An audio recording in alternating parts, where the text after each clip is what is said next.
बेबाक लाइव में दीपक खोजगवे फिर आपके सामने हाजिर है। आज हम आपको एक दो बातें बताना चाहते हैं। पहला, बंगाल का चुनाव अब इस रूप में आ गया है जैसे लगता है कि बंगाल के चुनाव से देश की नीति का निर्धारण होगा, ऐसा लगता है। हालांकि वो राज्य का चुनाव है और वहाँ जो भी जीतेगा वो राज्य की बेहतरी के लिए काम करना चाहेगा और हर पार्टी ने अपना दांव लगा दिया है और कौन जीतेगा कौन हारेगा ये तो ईवीएम का जो परिणाम आएगा तभी कुछ पता चलेगा। मगर फिलहाल जोड़ तोड़ की राजनीति और आपस में एक दूसरे के खिलाफ बोलना ये बंगाल के चुनाव को और रोचक बना दिया है। क्योंकि ममता बनर्जी अकेले चुनाव लड़ रही है और वो जिस तरह से फाइट कर रही है, जिस तरह से मुकाबला कर रही है, तो उनको साथ देने के क्रम में आरजेडी राष्ट्रीय जनता दल के युवा चेहरे तेजस्वी यादव संभवतः कल कोलकाता में थे और उन्होंने मुख्यमंत्री ममता बनर्जी से मिलकर अपनी तो बात रखी ही, साथ में लालू प्रसाद यादव क्या चाहते हैं वो भी उन्होंने बता दिया। उनके साथ राष्ट्रीय जनता दल के कद्दावर सबसे बड़े नेताओं में एक अब्दुल बारी सिद्दीकी और श्याम रजक जो आरजेडी से काफी करीब थे, बीच में जनता दल यूनाइटेड जाकर फिर उनकी वापसी हो गई, वो साथ है। तो इन दिनों जहां भी तेजस्वी यादव जा रहे हैं, अब्दुल बारी सिद्दीकी, श्याम रजक जैसे सलीके नेता उनके साथ हो रहे हैं और जगदानंद सिंह जो प्रदेश अध्यक्ष है वो सारी रणनीति तय कर रहे हैं। इसी रणनीति के तहत तेजस्वी यादव कल वहां थे। उन्होंने कहा कि हमारी जहां भी जरूरत होगी हम ममता बनर्जी को सपोर्ट करेंगे, वो जो फैसला करेंगे, जितने सीट पर फैसला करेंगे, राजद उनके साथ खड़ा होगा। ये बड़ी बात है। चूंकि बिहार में उनका गठबंधन लेफ्ट और कांग्रेस के साथ है और वहां बंगाल में कांग्रेस और लेफ्ट एक छतरी में है, तो ये गठबंधन धर्म को भी प्रभावित करता दिख रहा है। तेजस्वी यादव ने कहा कि मेरा कांग्रेस के साथ गठबंधन बिहार में है, तो मैं कहीं भी चुनाव लड़ सकता हूँ, स्वतंत्र हूँ, पार्टी को का विस्तारीकरण करना चाहता हूँ और पार्टी को, चूंकि एक बार उन्हें राष्ट्रीय पार्टी का दर्जा मिला हुआ था, बाद में धीरे धीरे वो दर्जा खत्म हुआ, मगर अब ये उनकी चाहत है। क्या कहा उन्होंने? क्या कहा उन्होंने? कहा कि केंद्र संघीय ढांचे और संवैधानिक संस्थाओं पर प्रहार कर रहा है।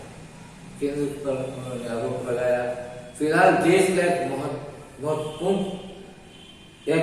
महत्वपूर्ण चौराहे पर खड़ा है। ये बात ने कहा और ये कहा कि राजद के राष्ट्रीय अध्यक्ष लालू प्रसाद का मानना है कि विपक्ष के लिए यह समय देश के लोकतांत्रिक मूल्य की रक्षा, विचारधारा की प्रतिबद्धता तथा सिद्धांतों के स्थिर राजनीति का है। इनका ये कहना मतलब कि अभी जिस तरह से भारतीय जनता पार्टी पूरे देश में अपना परचम लहराना चाह रही है और अपनी सरकार बनाना चाह रही है, हर एक राज्य में उनका एक अलग प्रचार होता है, चाहे वो आंध्र, चाहे वो तमिलनाडु में हो, चाहे वो आसाम में हो, चाहे पांडुचेरी में हो, चाहे बंगाल में हो, इन सभी जगहों पर बीजेपी की पूरी शक्ति लगी हुई है।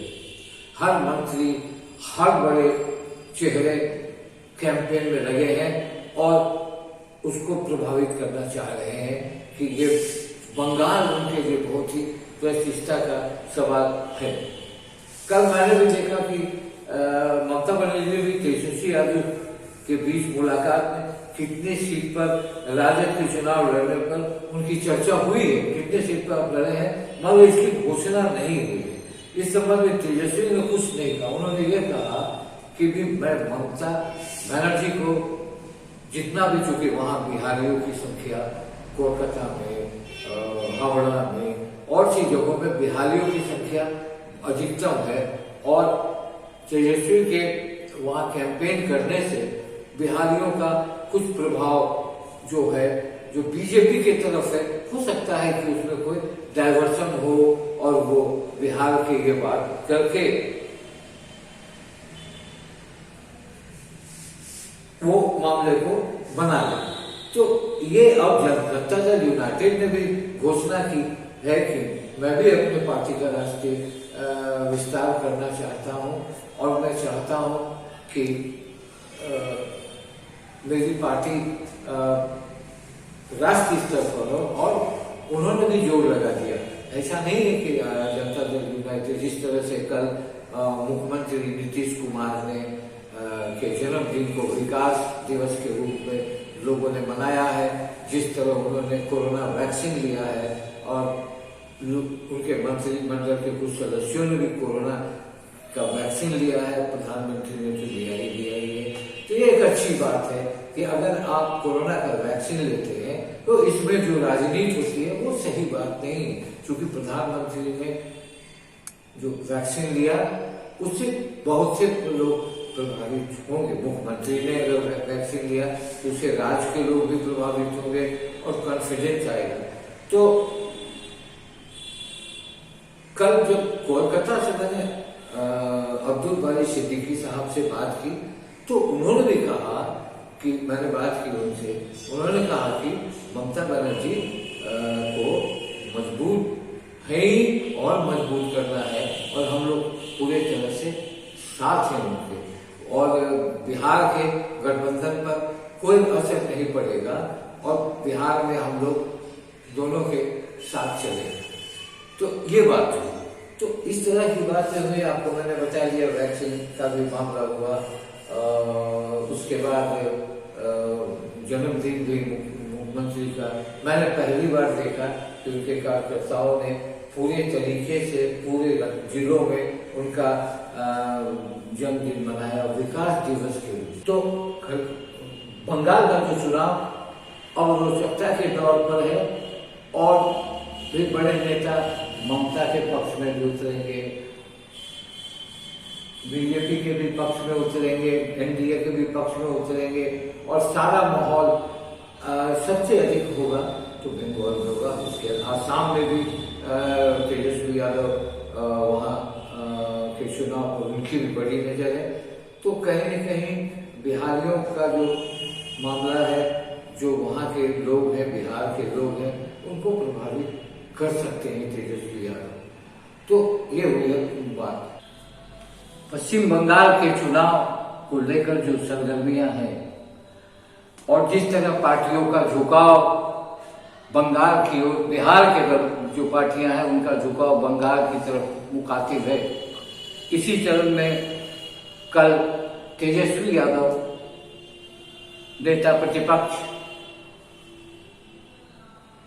राजद के वरिष्ठ नेता जो अनेकों बार एमएलए हुए, लालू प्रसाद जी और जगदानंद जी के काफी करीब, अब्दुल बारी सिद्दीकी और श्याम रजक जो बीच में जेडीयू चले गए थे, फिर उनकी वापसी, इन लोगों का जो कलकत्ता में ममता बनर्जी के साथ जो बात तेजस्वी यादव ने की, उस पर मैं पटना से जोड़ रहा हूं प्रदेश राजद के वरिष्ठ नेता एवं प्रदेश प्रवक्ता चितरंजन गगन, जो काफी दिनों से राजद के साथ हैं और बहुत ही ईमानदारी के साथ हैं।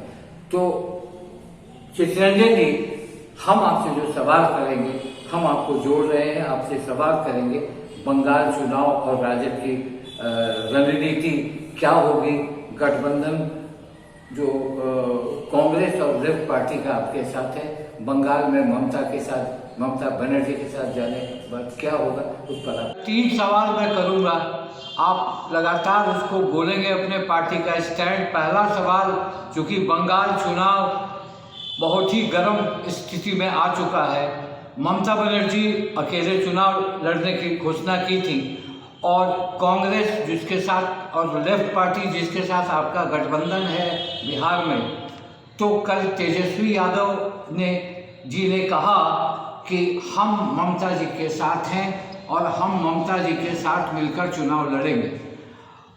क्या सीट मिलेगा नहीं मिलेगा, चूंकि राजद सुप्रीमो लालू प्रसाद जी की इच्छा है कि इन ताकतों से लड़ने के लिए ममता जी को साथ लेकर ही चलना होगा, आप बताएं इस पर। देखिए, राष्ट्रीय जनता दल की प्राथमिकता भाजपा को प्रचार प्रसार से रोकना है। जिस ढंग से लालू जी के जेल जाने के बाद भाजपा को मौका मिला और कई राज्यों में विभिन्न तरीका से सत्ता पर वह काबिज होने का काम किया है, निश्चित रूप से लालू जी चिंतित हैं और यह चिंता का विषय है। क्योंकि भाजपा का जो सिद्धांत है, हम समझते हैं कि न उसको भारतीय संविधान में आस्था है, न लोकतांत्रिक व्यवस्था जो है देश में उसमें उसकी आस्था और विश्वास है। वह बांटने वाली राजनीति करती है और राष्ट्रीय जनता दल शुरू से इसका विरोधी रहा है, लालू जी शुरू से इसके विरोधी रहे हैं। जहाँ तक पश्चिम बंगाल का सवाल है, वहाँ पर जिस ढंग से भाजपा एन प्रकारे न हर तरह की हथकंडा अपनाकर भाजपा वहाँ पर सत्ता पर काबिज होना चाहती और उसका मुकाबला तृणमूल कांग्रेस के नेता ममता बनर्जी से है। ममता बनर्जी को घेरने के लिए नैतिक ढंग से सारे कर्म कुकर्म भाजपा के द्वारा अपनाया जा रहा है। इसलिए जिन लोगों का विश्वास भारतीय संविधान में, लोकतांत्रिक व्यवस्था में है, सामाजिक न्याय में है, उनकी पहली प्राथमिकता होनी चाहिए कि बंगाल में जो यह गलत तरीके से और प्रलोभन देकर भय का माहौल बनाकर जो सत्ता पर काबिज होना चाहती है उसको रोका जाए। और चूंकि एक सिंबल बने हुए हैं लालू जी, राष्ट्रीय जनता दल एकमात्र ऐसी पार्टी है जो आज तक कभी भी भाजपा से हाथ मिलाने का काम नहीं किया, सांप्रदायिक शक्तियों से कभी भी समझौता करने का काम नहीं किया, जिसका परिणाम है कि आज लालू जी जेल में है। लालू जी अगर भाजपा से हाथ मिला लेते, आज अगर तेजस्वी यादव भाजपा का लीडरशिप स्वीकार कर लेते, तो लालू जी तुरंत बाहर चले आएंगे। जो भी आरोप लग रहे हैं सब जो सुगंगा में धुल जाएगा। लेकिन लालू जी जेल जाना पसंद किए, लेकिन उन्होंने सांप्रदायिक शक्तियों के साथ, विभाजनकारी शक्तियों के साथ उन्होंने कोई समझौता नहीं किया और उन्हीं का संदेश लेकर तेजस्वी जी बंगाल गए हैं, कलकत्ता में ममता बनर्जी से मिले हैं और राष्ट्रीय जनता दल बिना किसी शर्त के तृणमूल कांग्रेस के साथ खड़ी है और खड़ी रहेगी और इसका प्रभाव आपको देखने को मिलेगा चुनाव में। क्योंकि बड़ी संख्या में वेस्ट बंगाल में बिहार के लोग हैं, यूपी के लोग हैं, हिंदी भाषी लोग हैं, जिन पर कि राष्ट्रीय जनता दल का प्रभाव है, जो लालू जी में जिनकी आस्था है, तेजस्वी जी जो नया नौजवान नेता के रूप में उभरे हैं, इनके प्रति लोगों का विश्वास है, आशा है। ऐसे सारी शक्तियां तृणमूल कांग्रेस के साथ खड़ी होगी, ममता बनर्जी के साथ खड़ी होगी और हमें विश्वास है कि ममता बनर्जी पुनः वेस्ट बंगाल के सत्ता पर कामयाब होगी। और एक सवाल मैं और करना चाहूँगा कि तेजस्वी यादव जिस तरह से लोगों के बीच जा रहे हैं, वो बिहार के बहुत लोग बंगाल में हैं, तो इसका असर उनको इस चुनाव पर पड़ेगा। और दूसरा ये कि आपकी जनता दल यूनाइटेड ने भी कहा कि मैं भी बंगाल में चुनाव लड़ूंगा, अभी तक वो स्थिति स्पष्ट नहीं हुई है। आपको क्या लगता है कि ये जो गठबंधन होगा ममता जी के साथ, तो बिहार में लेफ्ट पार्टी और कांग्रेस का जो आपके साथ गठबंधन है उस पर कोई असर होगा? नहीं, कोई असर नहीं होना, क्योंकि हमारी पहली प्राथमिकता है भाजपा को रोकना और वेस्ट बंगाल में भाजपा को रोकने के लिए जरूरत है वहां पर तृणमूल कांग्रेस को समर्थन देना, ममता बनर्जी के हाथ को मजबूत करना। इसलिए इसमें कहीं बिहार पर कोई उसका असर पड़ने वाला नहीं है। जहां तक जनता दल यू चुनाव लड़ने की बात है, तो जनता दल यू का आधार तो बिहार में ही अब समाप्त हो चुका है। इनके प्रकारे न हेरा फेरी करके वह 43 सीट प्राप्त कर चुकी है।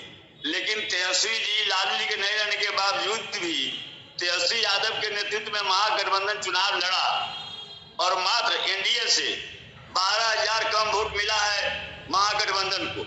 और राष्ट्रीय जनता दल बिहार में सबसे बड़ी पार्टी के रूप में सामने आई है। सबसे ज्यादा वोट शेयर। एक मिनट, आप तो बहुत पुराने राष्ट्रीय जनता दल के, आपने हर स्टेज को देखा, लालू जी के रिज्म को भी देखा, राबड़ी देवी जी के रिज्म को भी देखा, और अब एक नया रिज्म आया है तेजस्वी यादव का भी देखा। तो अब क्या लगता है कि तेजस्वी यादव के नेतृत्व में आपकी पार्टी ने, ठीक है, बड़ी पार्टी के, सबसे बड़ी पार्टी के रूप में उभरी है, इसे मेंटेन करना, इसे सही दिशा में ले जाने के लिए क्या प्रयास होगा पार्टी का? देखिए, एक जनरेशन गैपिंग है। आज के समय में एक युवा नेतृत्व की चाह है लोगों के बीच में। जो नया पीढ़ी जो आया है, वह चाहता है कि उसके बीच में कहीं लीडरशिप उभरे, और किसी दल के पास ऐसा लीडरशिप नहीं है। तेजस्वी जी जिस जंग से इमर्ज किए हैं काफी कम दिनों में, और जिस जंग से, चाहे सदन के अंदर हो या सदन के बाहर हो, विपक्ष के नेता के रूप में जो एक भूमिका होनी चाहिए, जिस रूप में एक प्रभाव उन्होंने छोड़ा है, या डिप्टी सीएम के रूप में जो 20 महीने का कार्यकाल रहा, और 20 महीने के कार्यकाल में जो उनकी उपलब्धि रही, इसलिए एक अच्छा मैसेज गया लोगों के बीच में। और बिहार के ही नहीं, देश के युवा आइकॉन के रूप में उनकी एक पहचान बन चुकी है तेजस्वी यादव की।